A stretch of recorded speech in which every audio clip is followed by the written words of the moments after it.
Hello friends, कैसे हो आप सब। पटना यूनिवर्सिटी के वेबसाइट पे पहला लिंक जो अभी मतलब आज जो दिख रहा है वो पटना लॉ कॉलेज के फॉर्म का है। यहाँ पे आप देख सकते हो एमएड, एलएलबी, पीजी डिप्लोमा ये सब का फॉर्म आ चुका है।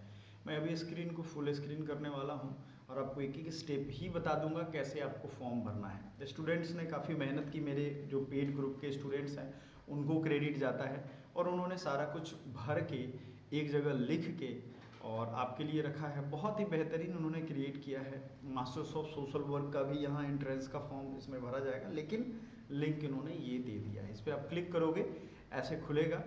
इसमें कुछ बहुत अच्छा डिस्क्लेमर दे रहा है। साइबर कैफ़े का ईमेल आईडी मत डाल दीजिएगा। एक आधार से एक ही फॉर्म अप्लाई होगा, तो आधार ध्यान से भरिएगा। After filling the first step अब you can go to the step 2। जब तक आप स्टेप 1 भरोगे नहीं स्टेप 2 पे जाओगे नहीं। मतलब कई सारे स्टेप हैं इसमें। कोई डाउट होता है तो वो नंबर दिया हुआ है, लिख लीजिएगा, क्योंकि बहुत लोग अब फंसेगा। 78 580 24 144 11 से 6 बजे तक संडे को छोड़ के आप कर सकते हो। अब आपने लिख दिया कि हाँ हमने ये पढ़ लिया, तो आपको एक ईमेल आईडी आएगा भरने के लिए। ध्यान से समझिए, मैं आपको ले चलता हूँ अपने व्हाट्सएप ग्रुप में, जहाँ पे आपको सारा इन्फॉर्मेशन 1 बाय 1 समझ में आएगा। तो I have read the instruction आपने कर लिया। नेक्स्ट आपको अपना ईमेल आईडी डालना है, याद रखिएगा, ठीक है। ईमेल आईडी डालने के बाद अपने ईमेल आईडी के ओटीपी जाएगा, उसको वैलिडेट करना है। जैसे ईमेल आईडी आप डालेंगे उसको वैलिडेट करना है ओटीपी को। उसके बाद आपको इंस्ट्रक्शन बहुत ध्यान से पढ़ना भी है और I have read the instruction पे क्लिक करना है। नेक्स्ट, सत्यम ने काफ़ी मेहनत की है, वाकई में मानना पड़ेगा। आपको कोर्स में एलएलबी सेलेक्ट करना होगा। अगर आपको मान लो सोशल वर्क होगा, आपको मान लो और भी सब्जेक्ट होगा, तो आप वही भरोगे।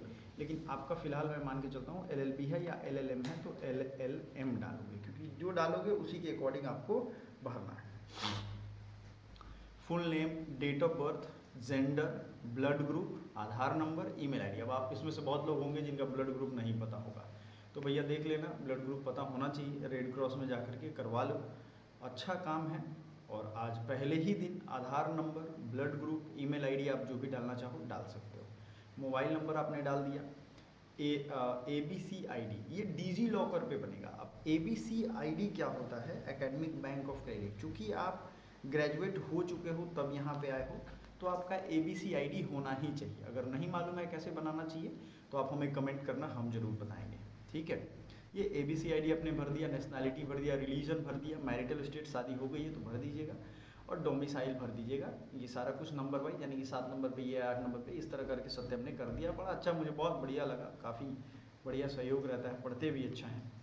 फिर अपलोड डॉक्यूमेंट में जाना है। आधार का आपको फाइल अपलोड करना है। एक दिक्कत आपको आएगी कि कोई भी फोल्डर आप लोग अपलोड करोगे तो जेपीजी या जेपीजी फॉर्मेट में ही करो, या छोड़ ही दो, जेपीजी फॉर्मेट में अपलोड करना है। तो आप लोगों के पास दिक्कत ये आएगी कि आप उसे कन्वर्ट कैसे करोगे, कम केबी में कैसे करोगे। तो pixresize.com है, उस पर जाइएगा।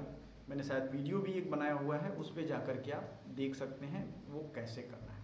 समझ में आ रहा है? तो उसमें रिसेंट पासपोर्ट फोटोग्राफ आप मोबाइल से क्लिक करके भी डाल सकते हो, लेकिन कोशिश करना कि आपके पास जेपीजी फॉर्मेट में हो, तो आप यहाँ से अपलोड कर सकते हो, सिग्नेचर अपलोड कर सकते हो। मैंने पहले ही कहा था इसको फॉर्म भरने में 1100 रुपये लगते हैं, तो पैसे का इंतजाम आई होप आपने कर लिया होगा। एक ज़रूरी सूचना ये है बच्चों कि जो भी बच्चे बहुत शिद्दत से तैयारी कर रहे हैं उनके लिए हमने एक ग्रुप बनाया। ये देखो, जो अभी फ़ोटो आपने देखा, ये सिलेक्टेड स्टूडेंट का ग्रुप है। सिलेक्टेड स्टूडेंट हमारा है, बहुत सारे बच्चे सिलेक्टेड हैं। बहुत सारे सिलेक्टेड स्टूडेंट इतने हो गए हैं कि उनके लिए हमें एक ग्रुप बनाना पड़ा। सिलेक्टेड स्टूडेंट देखो कितने, कोई भी दिक्कत होती है आगे आपको, तो ये आपको हम बताते हैं। अब पटना लॉ कॉलेज का हमने क्या किया है कि इसमें आपके लिए देखो कितने सारे बच्चे ज्वाइन हो चुके हैं ऑलरेडी। पटना लॉ कॉलेज के लिए बैचेज भी हमारे 750 है, 35% ऑफ है अभी। उस कूपन का इस्तेमाल जरूर करिएगा, और उसके लिए कौन सा कूपन इस्तेमाल करना है वो भी हम आपको दिखा देते हैं। ये है आपका कूपन SAVE35। क्या है? SAVE35। जैसे ही लिखिएगा आपका कूपन अप्लाई हो जाएगा, 35% ऑफ हो जाएगा, लगभग 600-700 रुपये में आपको पूरा कोर्स ही मिल जाएगा। ठीक है, इस ग्रुप में क्या सिलेबस है, किस तरीके से, सब कुछ हमने आपको बताया हुआ है। ठीक है, लिंक कौन सा है भाई, तो लिंक पे ऐसे क्लिक करना है, आपको आपका डिटेल्स मांगा जाएगा। डिटेल्स इन द सेंस, मान लो हमने जिस अकाउंट से लॉगिन किया है वो अकाउंट यहाँ आ जाएगा। उसके बाद आपका प्रोसेस होगा, कूपन आपको दिख जाएगा। ठीक है, समझ में आ रहा है आपको? ये तो मैं लैपटॉप पे कर रहा हूँ इसलिए ऐसा हो रहा है, अदरवाइज आपको दिख जाएगा, अभी टेंशन ना लो। एकेडमी पॉइंट, अच्छा ये लैपटॉप पे ओपन नहीं हो रहा है। एप्लीकेशन आप जा करके वहाँ से भी डाउनलोड कर सकते हो, और जो बच्चे वहाँ से जाके डाउनलोड करेंगे वो इसको कर लेंगे। ठीक है, ये याद रखिएगा। चलिए, बहुत सारे बच्चे कमेंट भी करते हैं तो उनका भी रिप्लाई करते रहना हमारा काम है, और आपको भी देखते रहना। तो सबसे ज़्यादा ज़रूरी है आपको ये पूरा स्टेप समझ लेना, एक बार में समझ लेंगे तो आपके लिए बहुत अच्छा रहेगा। ठीक है, गूगल प्ले स्टोर पे जाइएगा तो रेटिंग जरूर दीजिएगा 5 हमारे लिए, क्योंकि काफ़ी चीज़ें फ्री में भी हम लेकर के आने वाले हैं। अब आते हैं एड्रेस की बारी। चलो, फिर आपने फ़ोटो डाल दिया, पासपोर्ट सिग्नेचर डाल दिया, mother name, father name, parents का डिटेल डाल दिया आपने। पेरेंट्स का डिटेल, मोबाइल नंबर, ये सब तो रहना ही चाहिए। अब कैटेगरी या स्पेशल कैटेगरी की बात हुई, ईबीसी या BC1 जो भी आप कैटेगरी को यहाँ लिख देना है। कास्ट सर्टिफिकेट आपको अपलोड करना है। Is it clear? Caste certificate आपको अपलोड करना है। एड्रेस लिखना है, इसमें मान लो जैसे लिखते हैं नियर डैश बिल्डिंग या नियर डैश चौक लिखते हैं ना, विलेज, मोहल्ला, post office, police station, landmark, state, district, pin code, ये सब इसमें भर देना है।